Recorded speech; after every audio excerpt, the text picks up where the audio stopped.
Overconsumption of information. This is something I want to talk about today because there's a saturation of speculation and things out there. Are we heading towards a crash? Are we not heading towards a crash? And anybody who's smart will not try to predict anything, because when it comes down to it, nobody knows what's going to happen. So you'd look pretty stupid if you started making all these predictions and then a couple months later, nothing even happens, or it goes completely the other way.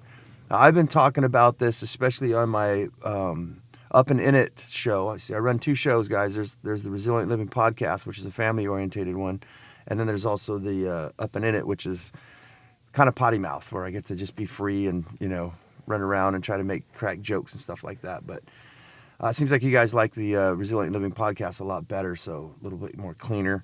But I've been saying on the Up and In It podcast since 2018, I think is when I started that one, that I saw a bunch of stuff happening. I never once said this is exactly what's going to happen.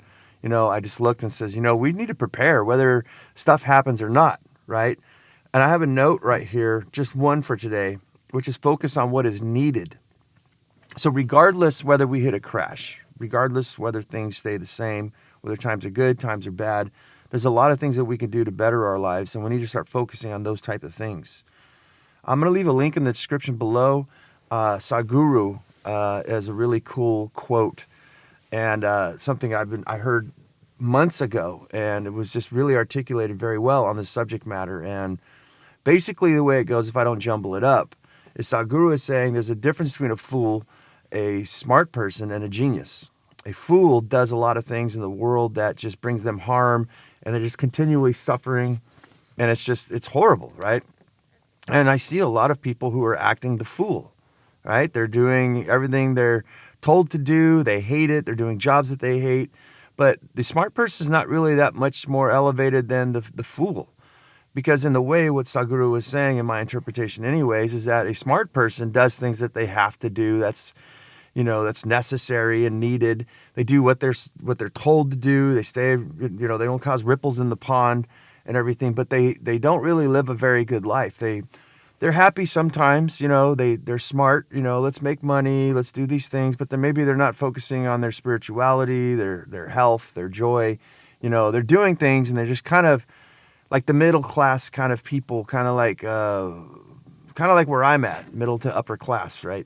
Middle to, I don't know what you'd call it, middle upper class, I guess. I don't know.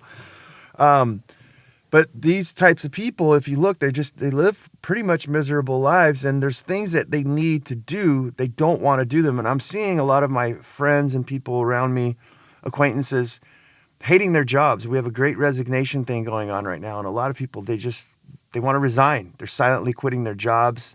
They just don't want to work. They don't want to put in the work because they don't like what they're doing. It's an easy snitch on yourselves, guys. There was once when I was designing aquaponics systems, which is growing fish with food in conjunction to symbiotic relationship. And I'd come home tired every day from working in construction and everything, owning my own business. And all I wanted to do was just come home and have a beer and just sit in the couch, And what I found myself doing is I snitched on myself, because as I came home, I would open up an ice cold beer and I would start fidgeting with my fish and my plants and everything, checking on pH levels and stuff like that, seeing how the progression of everything went. And I come to find I grabbed my beer about an hour and a half, 2 hours later, and it's starting to get dark, and at the time I was married, the wifey's saying, hey, dinner's ready. I grab my beer and it's hot. I didn't want to drink my beer. I didn't want to go sit on the couch. I wanted to go do things, right? And the energy level just came to me, even though I worked a 10-hour day, right? Just tired as heck. Came home and was so preoccupied with getting into this aquaponics systems that my mind shifted so much that my body shifted, that my energy levels were up. It wasn't that depression. It wasn't that kind of resignation of things that I need to do, right? That I want to do. I think there's one of the things I'd like to say is that the thing that I'm happy at the most about myself, like today, I'm getting ready to go work on a roof. That's why it's early in the morning here. I want to get up there and I want to do as much as possible because I know I'm going to make some money, right? And the more I do, the more money I make. Whereas most people, they're basically, it doesn't matter how fast you work, how slow you work, it still is the same. And a lot of people, I think, are in life, in their own lives, because they have to be, not because they want to be. And there's a big difference when you want to be somewhere instead of have to be somewhere. So moving on with Sadhguru's final one, which is, what does a genius do? A genius does things that are necessary joyfully and happily. So there's a lot of things we got to do. We got to walk our dogs. We need to go work out, right? A lot of people in the morning wake up, I'm just tired. I just want to sleep in. You don't want to work out, right? But these are things that you should do. You got to wash dishes. You got to cook. You got to clean. You got to work your job, go make money somehow, or go forage and, be a seeker, a traveler of life and time for yourself. And that's a genius, knowing that these things need to be done. So why don't we do them happily and joyfully? Right? Because regardless of what you do across the board, it's all gonna be there, right? Still waiting for you. So we need to focus on what's necessary. And all this jumble mumble stuff of life right now with recession and doom and gloom. Guys, everybody's talking doom and gloom. And the overconsumption of information, what I found was that I'm watching like 15, 20 different people, right? Listening to what Ray Dalio is saying, George Gammon, uneducated economist, Meet Kevin, Graham Stephan, Minority Mindset. There's just this barrage. What's his name? Ken McElroy. Real estate investing. From economics to real estate investing to investing in general. I like to hear what all these people are saying to try to figure out. They're all saying doom and gloom, and I just found myself every day listening, watching, going to bed with these people in my ears, trying to figure out what the heck is going on. And I noticed that I'm consuming good information, but it's overconsumption. If you notice the title, the overconsumption of information, not bad information, not good information. We're just going off information. I found myself that maybe possibly I'm wasting my time on trying to figure all this stuff out because nobody knows if it's going to crash or if it's not. But what should I do in the meanwhile? What's the antidote to this problem, right? We're solution-based podcast show here. And the solutions to me is getting back into my old ways where it's all about providing for myself. I want to make a quail aviary, right? I'm starting to produce a lot of my own food. I want to do a show on this probably coming up next. You guys, there's a link in the description below where you guys can email me any questions you have. But one of the things I looked at is I started canning broths and stuff like that. Yes, you don't need to go farm.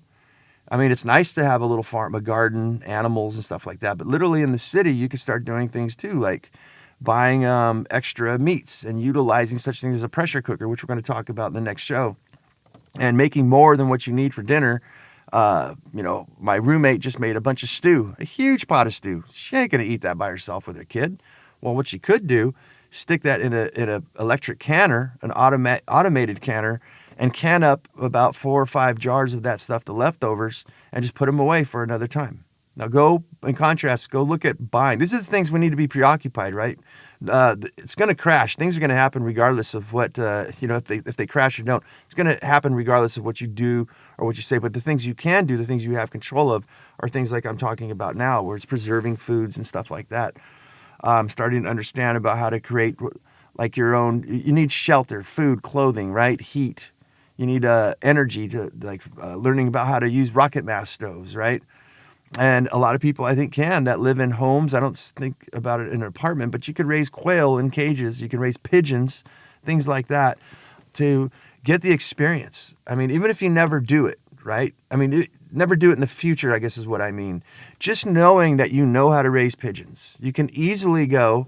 I was doing some research. I'm thinking about it, but I'm not quite there yet. But you can literally go to a nest and grab a long stick and knock a baby pigeon, as they start to get their feathers, knock them off the nest, and or go up on a commercial building on a rooftop or something underneath the air conditioners and get yourself a couple of these babies and take them back home.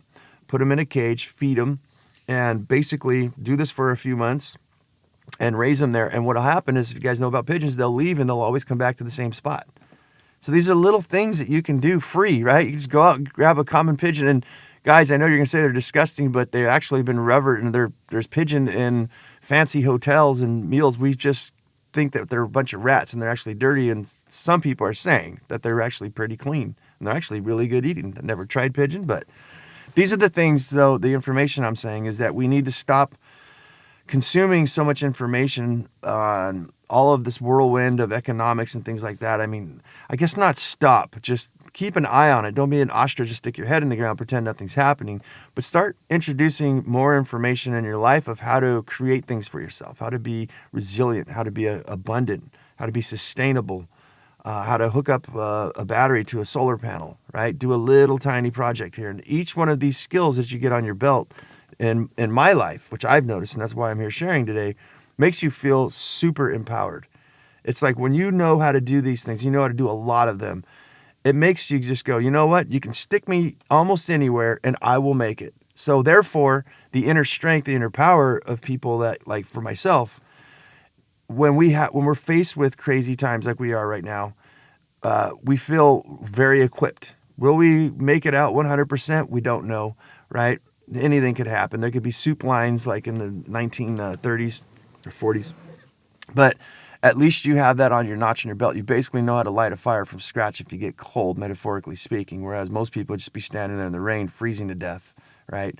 So guys, let's focus on some really good information. Let's get the show going on a lot of good stuff. Again, there's a link below to Sadhguru's video, his quote. I think it's phenomenal. It's just brought a smile on my face the other morning when I watched it. And yeah, so guys, I got to get to work. So see you guys on the next one.